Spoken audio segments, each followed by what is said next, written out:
안녕하세요. 다산헤드 전병칠 원장입니다. 이번 시간에는 전자유도와 인덕턴스에 대해서 배워보도록 하겠습니다.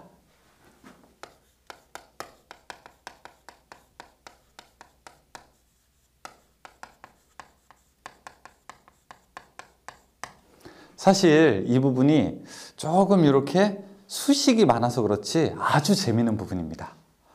왜 그러냐면요. 바로 이 부분을 알아야지 전기가 어떻게 발생이 되는지 우리가 이해를 할 수 있게 되거든요. 그래서 전자유도와 인덕턴스 부분은 사실 발전기의 원리를 설명하는데 아주 중요한 그런 키포인트를 제공하고 있는 부분입니다. 자, 내용을 한번 보시게 되면 일단 여러분이 전자유도, 유도기전력, 유도전류라고 하게 되는데 공통적으로 유도라는 말이 들어갔어요. 그쵸? 어떤 말? 유도. 자, 그리고 이 밑에 보시면은 그림이 전자유도라고 해서 자석을 놓는 그림이 있습니다. 자, 제가 그게 무슨 뜻인지 여러분께 말씀을 드릴게요. 일단 지금 여러분이 보시면은 이렇게 제가 이게 전선입니다. 그쵸? 전선을 이렇게 원통형으로 감았습니다. 보이십니까? 이렇게 스프링처럼, 마치 스프링처럼 이렇게 감았어요.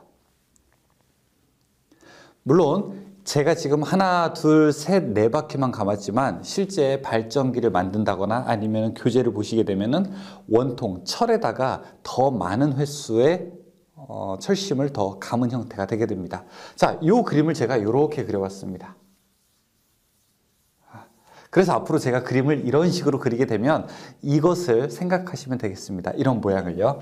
자, 이때 만약에 자석을 여기 N극과 S극이 있는 자석을 여기다가 넣었다 뺐다 넣었다 뺐다 왔다 갔다 하게 되면요. 즉 이렇게 코일을 만들고 자석을 여기다가 넣었다 뺐다 넣었다 뺐다 하게 되면 어떤 일이 벌어질까요?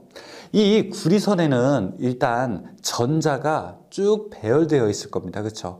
그런데 전자가 움직이지 않기 때문에 아직 전기 에너지라고는 할 수 없어요. 그런데 특이하게 이 자석을 넣었다 뺐다 하게 되면은 이 자기장이 있잖아요. N극에서 이렇게 나가는 자기장이 이 코일에 영향을 줬다 안 줬다 줬다 안 줬다 하기 때문에 자속이 커졌다, 자속이 빼면을 때는 작아졌다, 자속이 커졌다, 자속이 작아졌다. 이 크고 작아지는 것이 시간에 따라서 변화하게 됩니다. 그러면 신기하게 어떤 일이 벌어지게 되느냐? 이 구리선 안에 있는 전자들이 움직인다는 거예요. 잘 보세요. 이 전선에 전류가 흐르면 주변에 자기장이 만들어지죠. 그런데 주변에 자기장이 변화하게 되면은 이 전선에 있는 전자들이 움직이는 것을 발견하게 됩니다. 와, 이거 대단히 신기한 일인데요. 대단히 신기한 일인데요. 이런 걸 가지고 여기에서 전기가 만들어지는 현상, 이것을 바로 가지고 우리가 전자유도라고 합니다. 전자유도. 자, 그러면은 여기서 또 인덕턴스라고 하는 것은 무슨 얘기냐?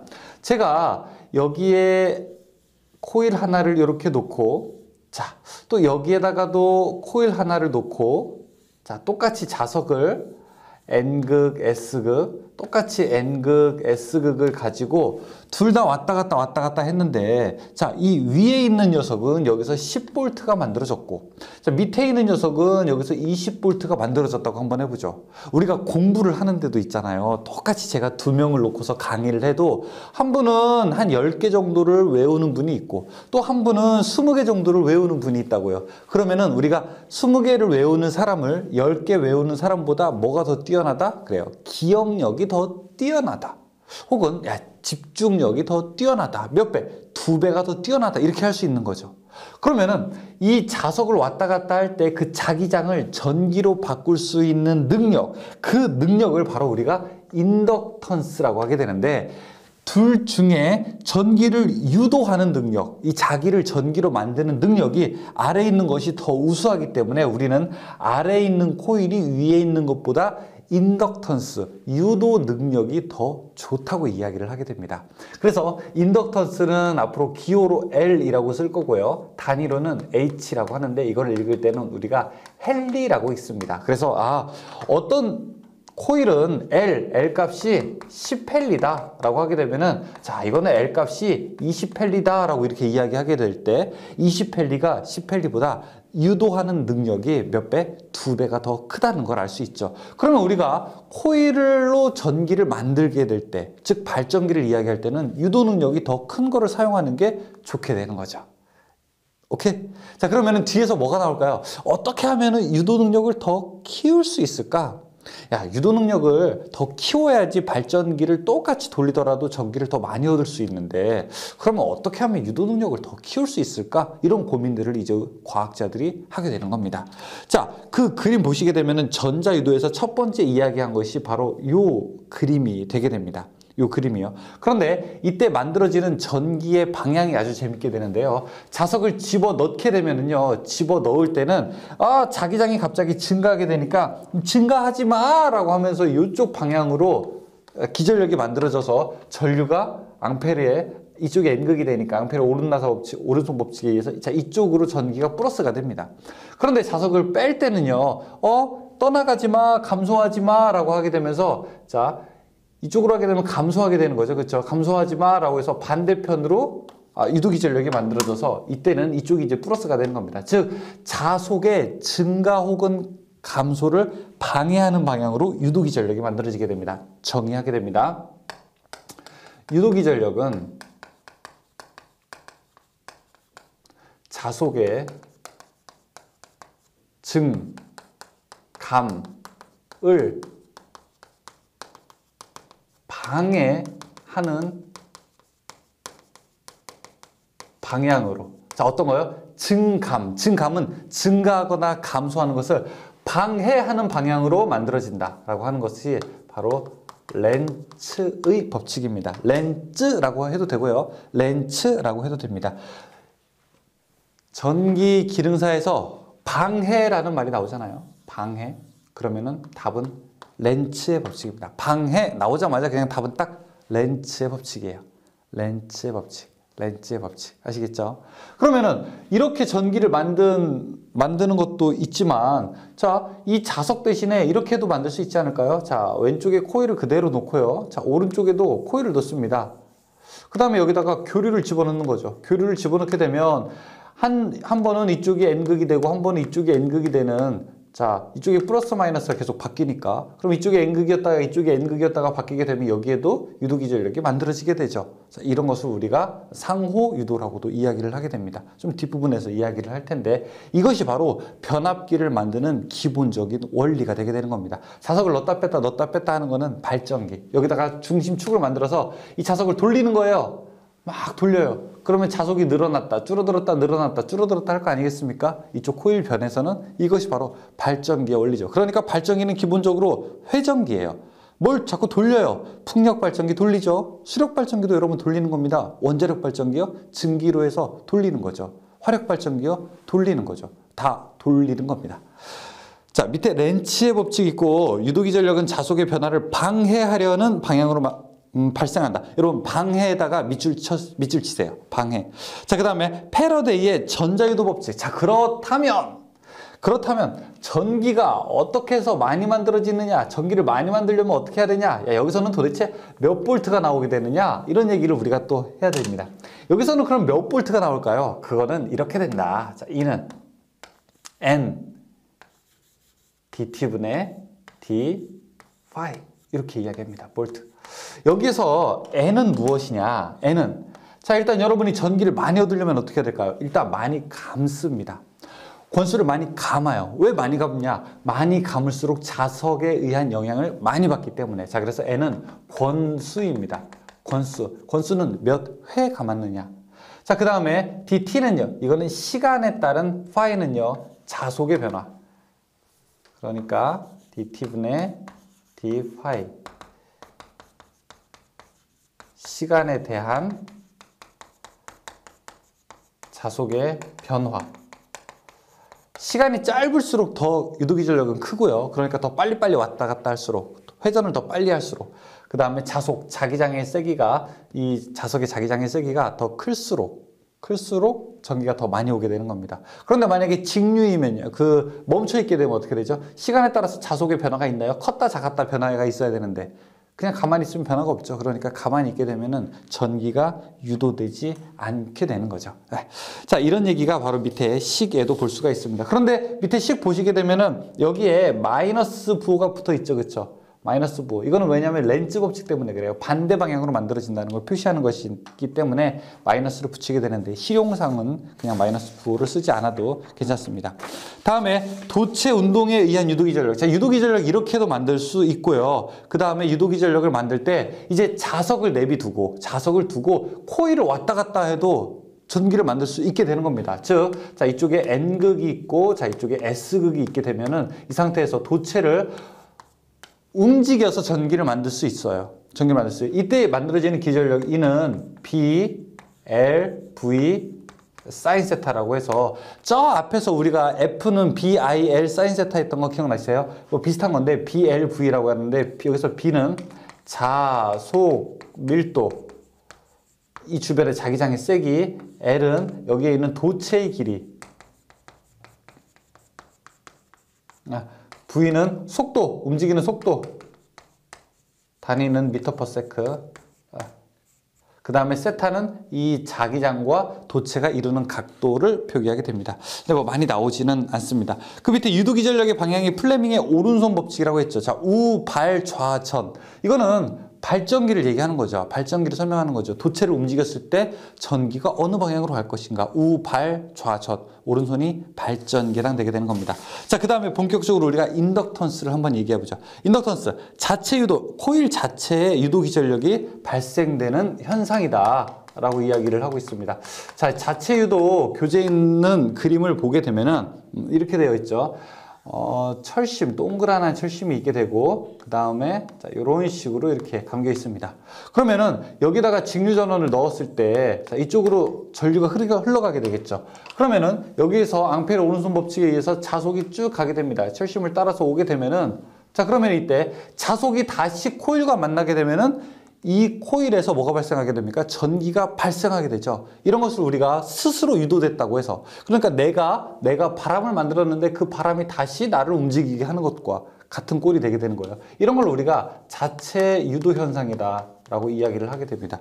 이 자체 유도 현상일 때 여기에서도 전기가 만들어진다 이거예요. 그러니까 여러분들이 선풍기로 바람을 막 만들었는데 그 바람이 다시 선풍기로 와서 선풍기를 돌리는 힘으로 작용하게 됐다. 이런 거랑 또 같은 원리가 되게 되는 겁니다. 이 자체 유도할 때 유도기전력 E는 마이너스 L 델타 T분의 델타 I 이렇게도 이야기하죠. 이 델타라고 하는 거는요 변화량이라고 하는 겁니다. 이 D 대신에 이렇게 삼각형으로도 표기할 수 있게 되는 겁니다. 인덕턴스가 클수록 이 L값, 여기서 L값은 인덕턴스거든요. 이 코일의 인덕턴스가 클수록 전기가 많이 만들어지고요. 그 다음에 여기에 흐르는 전류가 많을수록 기전력도 또 커지게 된다. 이런 뜻이 되게 됩니다. 갑자기 막 식 많이 나오죠. 그쵸? 자, 요거 식 하나 중요하고요. 요거 식 하나 중요하고. 그런데 사실 두 식이 같아요. N 파이나 L I로만 바꾸면 되는 겁니다. 그래서 여기서 어떤 얘기가 나오냐? L I 자리에 뭐가 들어가는 거예요? N 파이가 들어가는 거죠. L I는 N 파이다. 그래서 인덕턴스 L은 어떻게 된다? I분의 N 파이를 계산하게 되면 L 값을 알 수가 있다. L 값 인덕턴스 N 권수 몇 번 가봤느냐? 파이 자속 I 전류 이렇게 당하게 됩니다. 자, 그 식이 바로 식 3-28에 있는 내용입니다. 지금 거기에서 보게 되면은 몇 가지 글 같은 게 있죠. 이런 글도 여러분들이 좀 읽어 두시면 좋습니다. 상호 인덕턴스라는 말도 있어요. 그렇죠? 상호 인덕턴스는 그냥 말로 할게요. 자, 지금 왼쪽에다가 코일을 감고 그 다음에 오른쪽에도 코일을 감았죠. 이 왼쪽에서 코일을 감았을 때 전류를 흘리게 되면 이 자기장이 오른쪽에도 영향을 미치겠죠. 그래서 오른쪽에서 바로 전기가 만들어지는 현상, 이런 것을 우리가 상호 인덕턴스다 그렇게 이야기를 하게 됩니다. 그래서 그러면은 자체 인덕턴스, 내가 만든 것과 이 밖에 있는 상호 인덕턴스와는 어떤 관계가 있게 되느냐. 이 왼쪽에 있는 코일을 L1이라고 하고 이 오른쪽에 있는 코일을 L2라고 하게 되면은 내가 만든 자체 인덕턴스와 이쪽에서 만들어지는 상호 인덕턴스의 관계는 얼마만큼이 되겠는가. 이런 것을 우리가 무엇이라고 하냐. 바로 결합계수라고 합니다. 그러니까 잘 보세요. 제가 만약에 돈이 10,000원이 있어요. 제가 10,000원이 있는데 이 10,000원을 상대방에 넘겨줬을 때 상대방이 10,000원을 받게 되면은 결합계수가 1이 되는 겁니다. 내가 은행이나 어떤 제3자를 통해서 내 친구한테 돈을 줬는데 내가 10,000원을 보내줬는데 친구가 10,000원을 받으면은 맞는 거잖아요. 손실이 없는 거잖아요. 그렇죠? 그런데 세상 일이 어떻게 그렇게 다 마음대로 되겠습니까? 은행을 통해서 만약에 친구에게 주게 되면 내가 10,000원을 보냈는데 친구가 한 9,500원을 받거나 내가 10,000원을 보냈는데 친구가 9,000원을 받게 되면 손실이 발생하게 되는 거죠. 중간에 누군가 수수료를 떼어 먹게 되는 거죠. 중간에 누가 그 이익을 약간 가져가게 되는 거죠. 중간에 손실이 발생하게 되는 거죠. 전기도 마찬가지예요. 내가 여기다가 전류를 흘렸는데 이 전류가 내가 처음에 보낸 것은 전기 에너지이지만 전기 에너지가 이 노란색처럼 자기 에너지로 바뀌고요. 자속으로 바뀌고요. 이 자속이 다시 코일을 만났을 때 전기로 바뀌게 되니까 내가 보낸 게 여기에 그대로 가게 되면 얼마나 이상적이에요. 하지만 중간에 누가 발생한다? 이렇게 자기장이 밖으로 새나가는, 공기로 새나가는 어떻게 누설 자속이 발생하기 때문에 우리가 꼭 그 효율이 100%인 경우는 드물게 있습니다. 거의 없죠. 사실 이론상으로 공학에서는요. 그래서 보낸 것분에 받은 게 얼마나 많이 잘 되었느냐를 그 개수를 가지고 우리가 결합계수라고 하게 됩니다. 이거는 결합계수 K라고 하게 되는데요. K는 루트 L1, L2 분의 상호 인덕턴스 M이 되게 됩니다. 그러니까 L1은 이 첫 번째 코일의 인덕턴스고요. L2는 두 번째 코일의 인덕턴스고 그 다음에 M은 서로 영향을 미친 상호 인덕턴스인데 이 K가 루트 L1, L2 분의 M이라고 이야기를 하고요. 상호 인덕턴스 M은 어떻게 구할까요? 그러면 이 식 M대로 하게 되면요. K하고 루트 L1, L2 이렇게 이제 구할 수가 있겠죠. 그러면은 가장 이상적인 상태라고 하는 거는 꿈의 상태. 꿈의 상태는 결합계수가 얼마일 때요? 결합계수가 바로 1일 때가 가장 이상적인 상태고요. 그러면 1이 되게 되면 어떻게 됩니까? 이상적일 때는 M은 루트 L1, L2와 같게 되는 거죠. 그렇죠? 혹은 양쪽을 제곱하게 되면은 M의 제곱은 L1, L2와 같게 된다. 이렇게 이야기할 수 있습니다. 다음 중 결합계수가 1일 때는 어떻게 되느냐라고 하게 되면 여러분들이 딱 이 내용을 기억하실 필요가 있게 됩니다. 자, 그 밑에 인덕턴스의 접속이라고 되어 있죠. 자, 인덕턴스의 접속인데 그림을 제가 두 가지로 그려보도록 하겠습니다. 자, 이 왼쪽에 있는 그림과 여기 이제 오른쪽에 있는 그림이 있게 되는데 이렇게 철심이 하나 있고요. 자, 여기도 철심을 하나 이렇게 그려보도록 하겠습니다. 자, 그 다음에 제가 코일 두 개를 한번 그려볼게요. 짜자자자잔, 짜자자자잔, 짜자자자잔.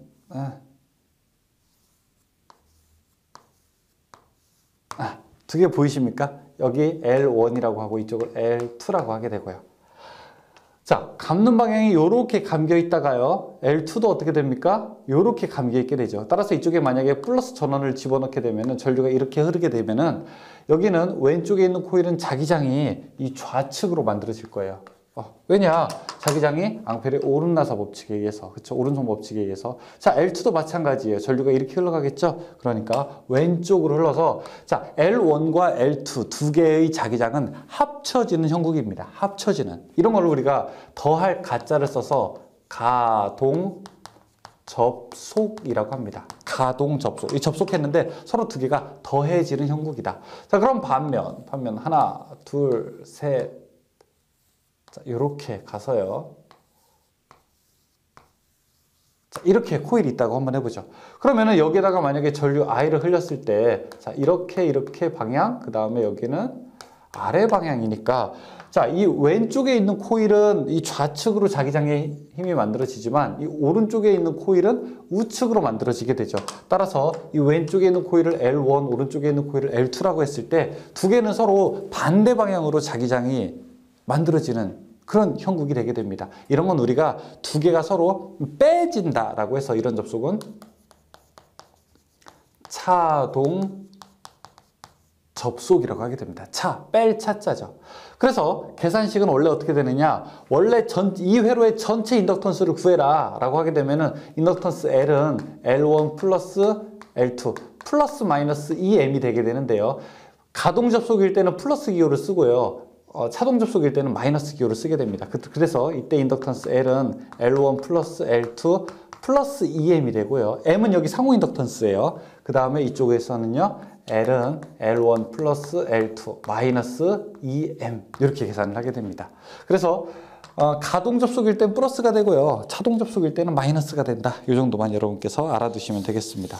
그리고 저 앞에서 우리가 콘덴서일 때 축적되는 에너지 이런 것도 식했었죠. 이거는 축적되는 에너지 W는 2분의 1의 QV고 자 이거는 2분의 1의 CV의 제곱 줄만큼 에너지가 저장된다 이런 얘기를 했었는데 여기 코일에도 에너지가 축적된다고 우리가 봤을 때 이때 축적되는 에너지는요 2분의 1 이때는 흐르는 전류의 제곱에 비례하고요 그 다음에 이 코일의 능력 인덕턴스에 비례하게 됩니다. 이때는 전압이 중요하게 돼요. 그래서 걸리는 전압이 얼마냐 이 콘덴서의 용량이 얼마냐인데요 자 이때는 L값 L 그 다음에 I의 그 다음에 제곱 줄만큼 에너지가 저장이 되게 됩니다. 여기서 CV의 제곱 대신에 LI의 제곱이 들어가면 되겠죠. 콘덴서는 전압의 제곱에 비례하지만 코일은 전류의 제곱에 비례하게 되는 겁니다.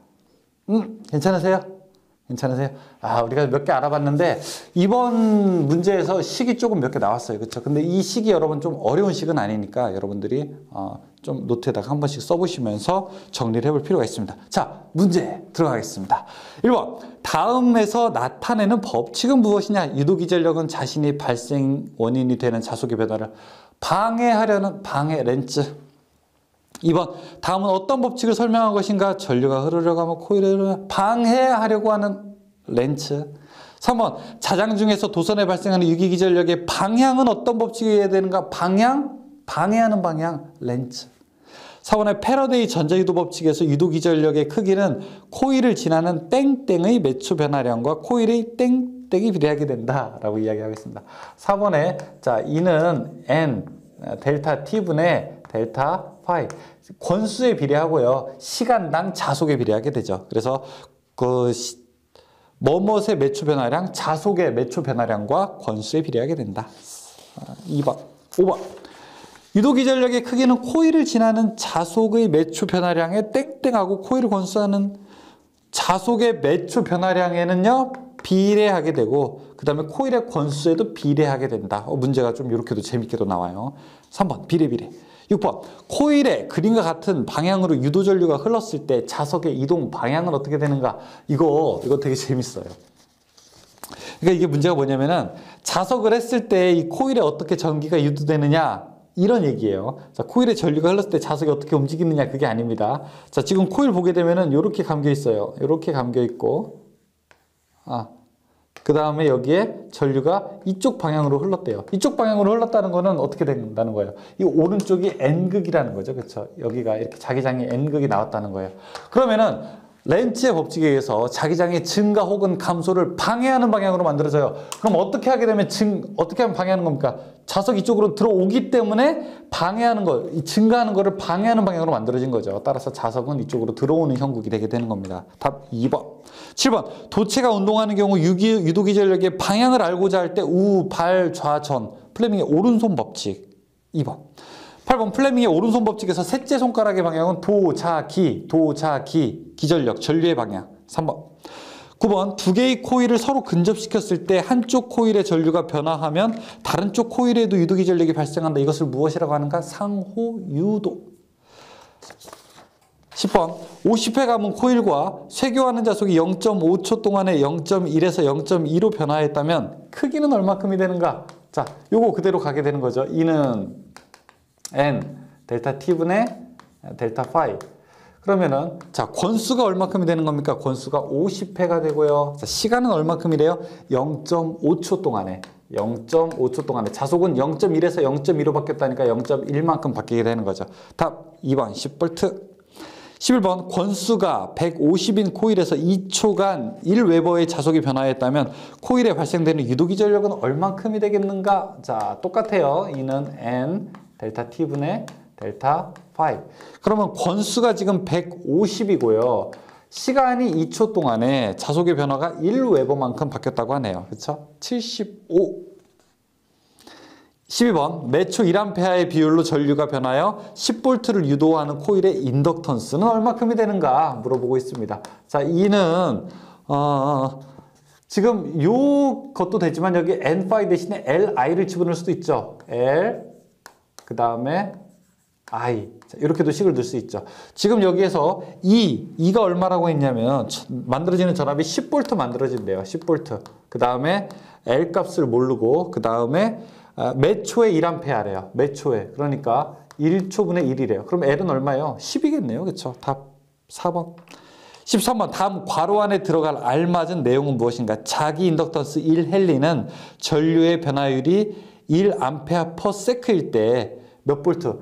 1A/s, 1A/s.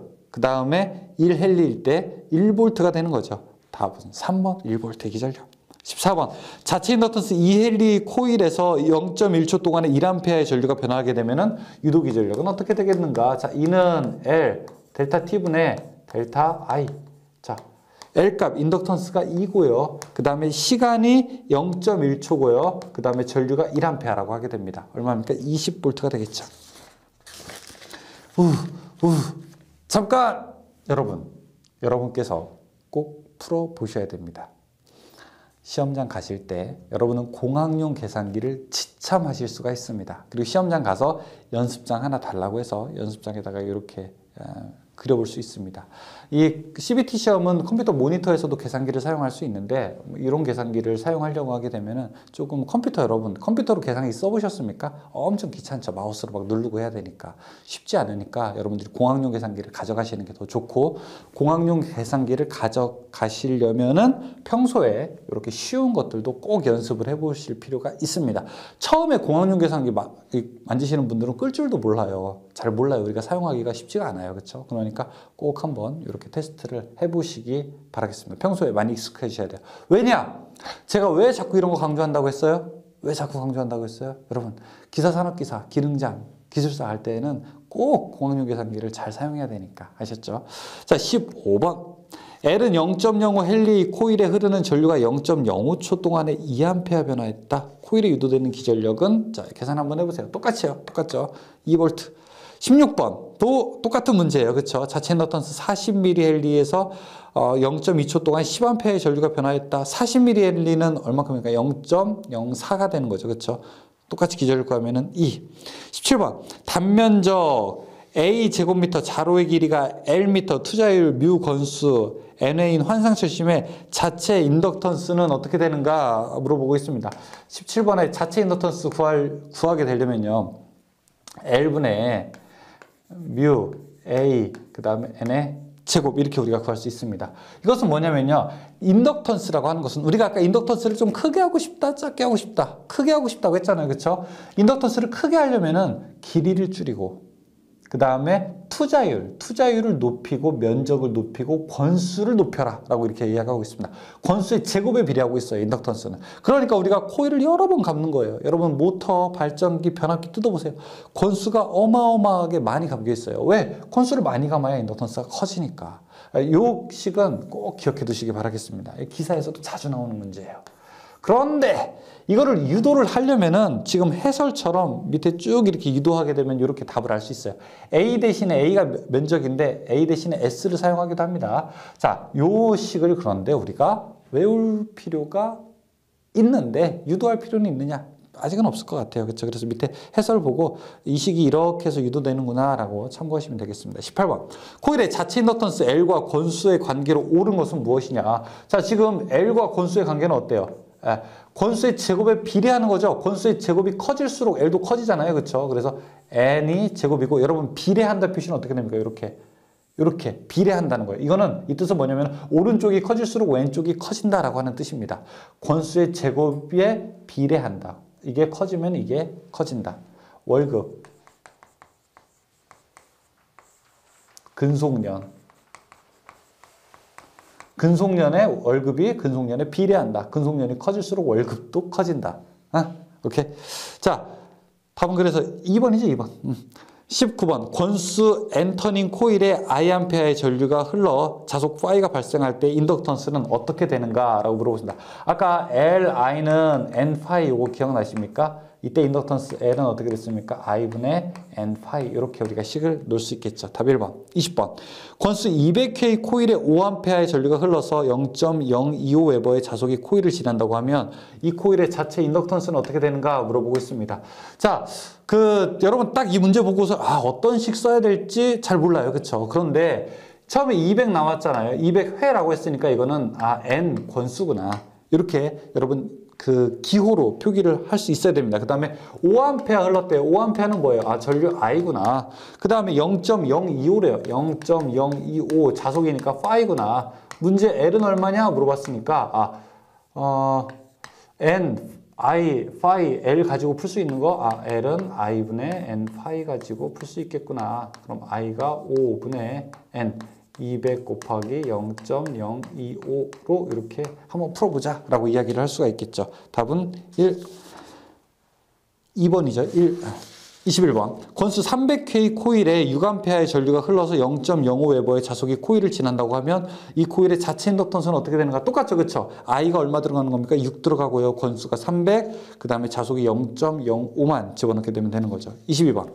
환상 솔레노이드에 감겨진 코일의 권 횟수를 3배로 늘리면 인덕턴스는 몇 배가 되는가? 자, 이 식 가지고 할 수 있어요. 권 횟수가 3배가 되면요. 3의 제곱이기 때문에 총 9배가 늘어나게 됩니다. 답 2번.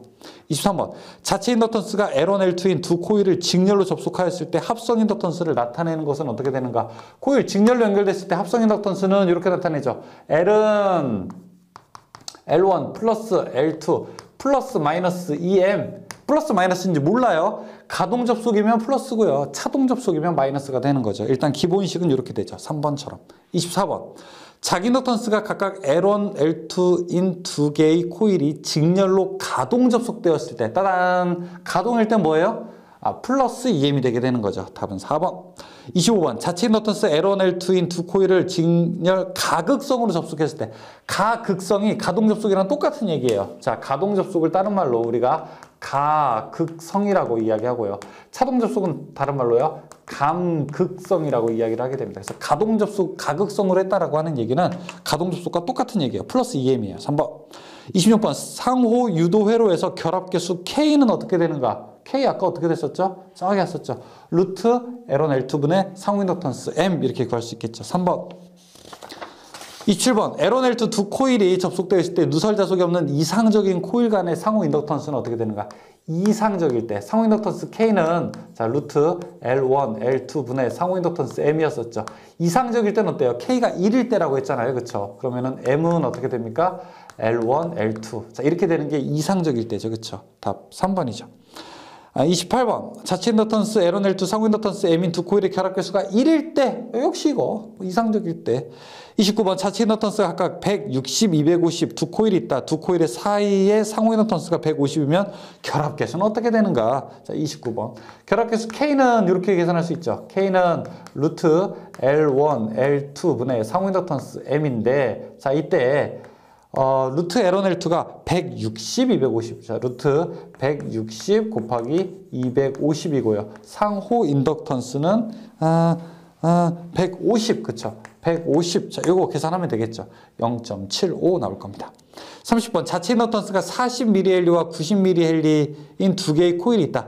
두 코일 사이에 누설 자속이 없다고 하면, 자, 이게 힌트. 누설 자속이 없다라고 하는 게 바로 결합 개수가 얼마라고 하는 겁니까? 1이라고 하는 거죠. 1. 자, 이때 상호 인덕턴스는 어떻게 계산하게 되는가 물어보고 있습니다. 상호 인덕턴스 M은 그럼 루트 L1, L2가 되죠. 결합 개수가 1이면은. 그러면 그냥 루트하고 40 곱하기 90 하면 돼요. 9, 4, 36, 3600 하게 되면 60 되겠죠. 답 2번. 31번 0.25와 0.23의 자체 인덕턴스를 직렬로 접속할 때 합성 인덕턴스는 어떻게 되겠는가 물어보고 있습니다. 그런데 이 문제는 조금 이제 그런 게 그냥 직렬로 접속했다라고 하잖아요. 그렇죠? 가동인지 차동인지 조금 안 나와가지고 애매하기는 하지만 31번에 보시게 되면 원래 인덕턴스 L은 L1 플러스 L2하고 플러스 2M이 되게 되죠. 그쵸? 자, 그럼 이때 L1 플러스 L2하고 플러스 2하고 상호 인덕턴스는 루트 L1, L2죠. 그쵸? 자, 여기다가 집어넣게 되면은 0.25, 0.25, 0.25, 0.23, 0.25, 0.23 한번 집어넣고 계산을 해보세요. 그러면은 0.96이 나올 겁니다. 32번. 누설 자속이 발생하기 어려운 경우는 어떤 거냐? 누설 자속, 밖으로 새나가는 놈이 발생하기 어려운 경우는 어떤 경우냐? 1번, 자로에 공극이 있는 경우, 공극은 공기의 극입니다. 뭐 이렇게 사이가 띄어져 있는 경우. 이때는 누설 자속이 발생하기 쉽죠. 그렇죠? 두 번째, 자로의 자속 밀도가 높은 경우? 아니에요. 자속 밀도가 높게 되면은 이미 여기가 포화됐어요. 자기장이 엄청 많아요. 그럼 밖으로 새나갈 확률이 높죠. 철심이 자기 포화되어 있는 경우 역시 마찬가지고요. 4번에 자기 회로의 자기 저항이 작은 경우. 이 자기 회로에 자기장이 가는 길에 자기 저항이 작게 되면 밖으로 새나갈 이유가 별로 없죠. 33번 L 헨리 코일의 I암페어의 전류가 흐를 때 저축되는 에너지는 W는 2분의 1의 Li 이런 Li 제곱 Li 34번 자기 인덕턴스에 축적되는 에너지에 대한 설명으로 옳은 것은 인덕턴스에는 비례하죠. 전류에는 제곱에 비례하게 되죠. 3번 35번 어느 인덕턴스에 축적되는 에너지가 일정하다고 가정할 때 전류를 3배 높이면 인덕턴스는 몇 배가 되는가? 전류가 3배가 되면요 I의 제곱이니까 3배가 됐을 때는 총 9배가 되는 거죠. 여기에는. 그러니까 W를 일정하게 하려면 L 값은 9분의 1배가 돼야 되겠죠. 4번 36번 자체 인덕턴스 40mm 헨리 코일에 10A의 전류가 흐를 때 저장되는 에너지는 어떻게 되는가? 자, 이 식 가지고 그대로 풀면 되죠. W는 2분의 1의 Li의 제곱 2분의 1의 L값 40mm 헨리 40 곱하기 10의 마이너스 3승 I 10A 10의 제곱 이렇게 풀 수 있겠죠. 그러면 4줄 나오겠네요. 38번 자체 인덕턴스 37번 있죠. 37번도 똑같아요. W는 2분의 1의 Li의 제곱. 이때 20mH 헨리와 20A래요. 그쵸? 그러면 2분의 1 곱하기 20 곱하기 10의 마이너스 3승. 그 다음에 20의 제곱. 아까 36번이 답이 2가 나오고 여기는 4가 나오네요. 그쵸? 자, 38번. 자체 인덕턴스 0.1 헨리의 코일에 5A의 전류가 흘렀다. 축적되는 에너지는 얼마큼이 되는가? 38번. 똑같아요. W는 2분의 1의 Li의 제곱. 2분의 1 곱하기 L 값이 얼마입니까? 0.1. 그 다음에 I가 얼마예요? 5의 제곱. 이렇게 구할 수 있겠죠. 답은 1.25 나오겠네요. 39번. 자체 인덕턴스가 200mH 헨리인 코일의 전류가 흘러 5줄의 에너지가 축적되었다. 이때 흐르는 전류는 어떻게 되는가? 해설 보게 되면 막 좌우로 이항하고 난리가 났는데 해설대로 하지 말고 재밌게 푸는 방법. 편법으로 푸는 방법. 자, 지금 W가 얼마입니까? W가.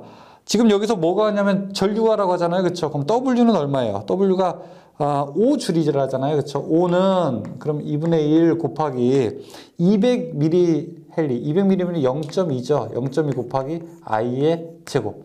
이 I에다가 얼마를 넣어야지 5가 될까요? 그러면 그냥 여러분 이항하지 마세요. 이항하고 왔다 갔다 하게 되면은 또 괜히 헷갈려가지고 틀릴 수 있어요. 그냥 여기에다가 1번 0.72 한 번 더 보고 2번 7.07 한 번 더 보고 3번 14.2 한 번 더 보고 4번 18.7 넣어보게 되면은 답 하나 나오겠죠. 그쵸?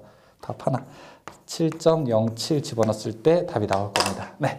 자, 여기까지 해서 문제를 풀어봤는데 이번 전자유도와 인덕턴스에서는 우리가 전기가 발생되는 기본 원리를 설명하는 중요한 부분인 만큼 계산하는 것들이 조금 많이 나와 있어요. 근데 계산하는 것들을 잘 보시게 되면은 일정한 패턴에 의해서 여러분 계속 반복된다는 걸 볼 수 있어요.